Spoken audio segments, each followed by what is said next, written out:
नमस्कार दोस्तों, एस के स्टोरीज चैनल में आप सबका हार्दिक स्वागत है। आशीष कुमार त्रिवेदी जी का हिंदी उपन्यास हिमाद्री, भाग 7। अपने मम्मी पापा के आने से कुमुद की स्थिति में सुधार हुआ था। वह अब अपने मम्मी पापा के साथ बातें करती थी। सरला दुर्गा बुआ के साथ मिलकर कुमुद के पसंद का खाना बनाती थी। कुमुद बड़े मन से खाना खाती थी। कुमुद के मम्मी पापा उसे खुश रखने की पूरी कोशिश करते थे। बहुत समय के बाद घर का माहौल कुछ अच्छा हुआ था। उमेश मन ही मन ईश्वर को धन्यवाद दे रहा था। आज अमावस थी। कुमुद के साथ हुए हादसे को आज पूरा 1 महीना हो गया था। डिनर के बाद वह अपनी मम्मी के साथ उनके कमरे में लेटी थी। वह प्यार से उसका माथा सहला रही थी। कुमुद आंखें बंद किए चैन से लेटी थी। बंगले में शांति थी। सब अपने अपने कमरे में आराम कर रहे थे, पर इस शांति को कुमुद की दर्दनाक चीख ने भंग कर दिया। कुमुद की मम्मी उसे दर्द से छटपटाते देखकर घबरा गई। वह समझ नहीं पा रही थी कि एक ही पल में यह क्या हो गया। अभी तक तो कुमुद बड़े आराम से लेटी थी। वह उसका माथा सहला रही थी। अचानक ही वह जोर से चीख उठी। कुमुद की चीख सुन उमेश और कुमुद के पापा उसके कमरे की तरफ भागे। बुआ गीता का पाठ समाप्त करके सोने ही जा रही थी। चीख सुनकर वह भी कुमुद के पास भागी। वहां पहुंचकर सबके सामने जो नजारा था उसे देखकर सबके होश उड़ गए। सरला खड़ी कांप रही थी। कुमुद पूरे बिस्तर पर करवटें बदल रही थी। वह ऐसे छटपटा रही थी जैसे बहुत अधिक पीड़ा में हो। उमेश ने आगे बढ़कर कुमुद को संभालने की कोशिश की, पर उसे संभालना बहुत कठिन हो रहा था। क्या हुआ कुमुद? ऐसे क्यों छटपटा रही हो? कुमुद बड़ी कठिनाई के साथ बोली। मेरे पेट में बहुत दर्द हो रहा है। मुझे ऐसे लग रहा है जैसे मेरे पेट में बच्चा है जो जोर जोर से हिलडुल रहा है। कुमुद की बात सुनकर सब परेशान हो गए। उमेश समझ नहीं पा रहा था कि क्या करे। उसने कुमुद के पापा से कहा, इसे अस्पताल ले जाना होगा, आप मदद कीजिए। वह बुआ की तरफ मुड़ा। बुआ, आप मम्मी जी को संभालिए, हम कुमुद को लेकर जा रहे हैं। मुकेश और उमेश सावधानी से कुमुद को नीचे लाए, कार में बैठाकर अस्पताल ले गए। सरला अभी भी सदमे जैसी हालत में थी। बुआ ने उन्हें समझाया कि घबराने की जरूरत नहीं। उमेश कुमुद को लेकर अस्पताल गया है, सब ठीक हो जाएगा।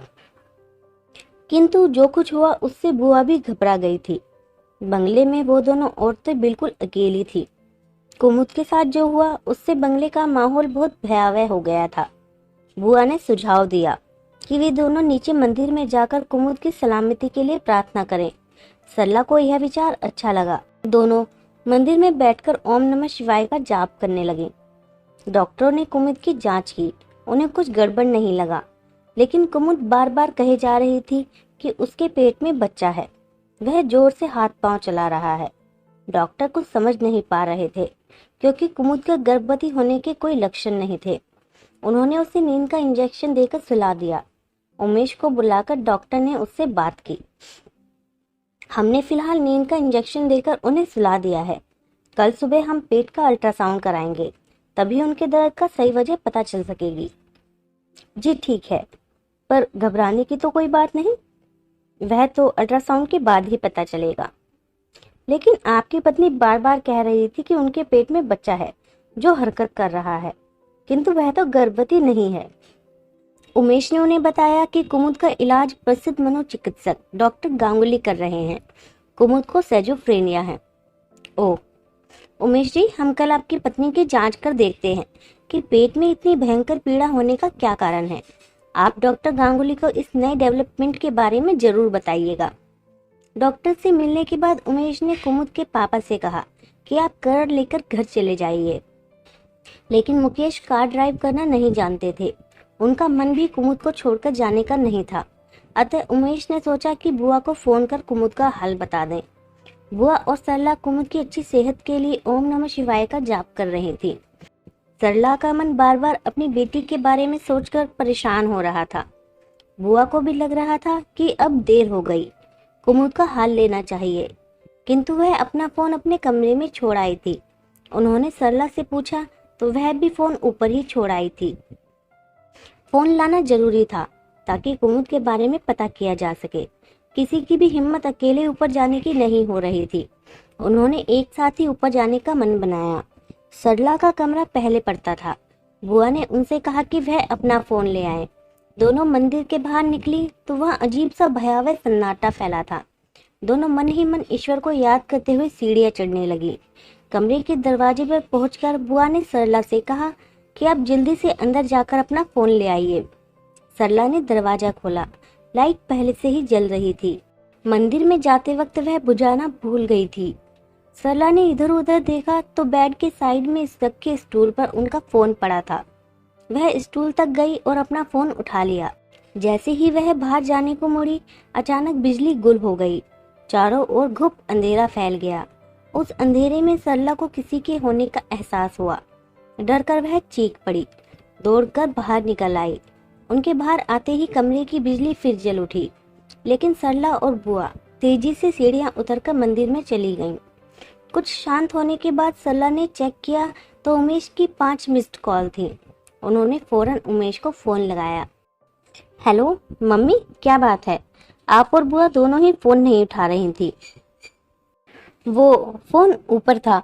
हम दोनों मंदिर में बैठकर प्रार्थना कर रहे थे। अभी फोन नीचे लाई तो मिस्ड कॉल दिखी। यह बताओ कि कुमुद कैसी है? कुमुद अब ठीक है, सो रही है। कल डॉक्टर कुछ जांच करेंगे, फिर सही तरीके से कुछ कह सकते हैं। मैं और पापा रात में यहीं ठहरेंगे। आप बुआ को बता दीजिए। अगर मेन डोर ना बंद हो तो ठीक से बंद कर लें। सरला ने सारी बात बुआ को बता दी। बुआ को याद नहीं था कि मेन डोर बंद है या नहीं। सरला को वहीं छोड़ वह बाहर निकली। मेन डोर तक गई। वह खुला हुआ था। मेन डोर बंद करने से पहले उन्होंने बाहर झांका। अमावस्या की कालीमा ने सब कुछ ढक रखा था। लॉन में लगे फूलों के पौधे इस अंधेरे में किसी साए की तरह लग रहे थे। मेन डोर बंद कर वह मंदिर में चली गई। उमेश सोई हुई कुमुद के पास बैठा था। वह बहुत दुखी था। उसे लगने लगा था कि कुमुद अब ठीक हो रही है। अपने मम्मी पापा के आ जाने से उसका मन बहल गया है। लेकिन सब सही होते होते अचानक यह सब हो गया। उसने मन ही मन ईश्वर से सवाल किया कि वह क्यों इस तरह उसकी परीक्षा ले रहे हैं। उसने तो कभी किसी का बुरा नहीं किया। उमेश कितने चाव से कुमुद को लेकर अपने बंगले में आया था। उसने सोचा था कि बंगले को बेड एंड ब्रेकफास्ट होटल में बदलने के बाद दोनों मिलकर अपना बिजनेस चलाएंगे। लेकिन यह सब अस्त व्यस्त हो गया। कुमुद की यह हालत हो गई कि वह कुछ कर नहीं पा रहा था।